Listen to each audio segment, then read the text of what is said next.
How to share Fubo TV with family. The short answer is just log in with your account to the device your family member wants to watch Fubo on, and they can start watching.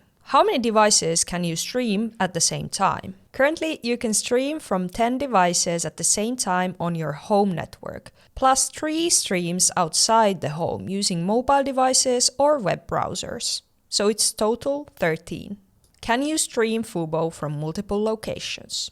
You can stream on supported mobile devices and web browsers from different locations simultaneously. Fubo also allows you to stream using a compatible TV device from any location. However, you can only stream on TV devices from one location at a time. If you would like to see in which devices are you currently logged in, go to Settings, My Account, and find a section called Device Manager. Here you will see all devices on your home network and outside your home network. You can also remove a device. And that's it. If you would like to sign up for Fubo TV, you can get your free trial through my affiliate link in the descriptions of this video. I hope this video was helpful. Thank you, and I'll see you in the next video.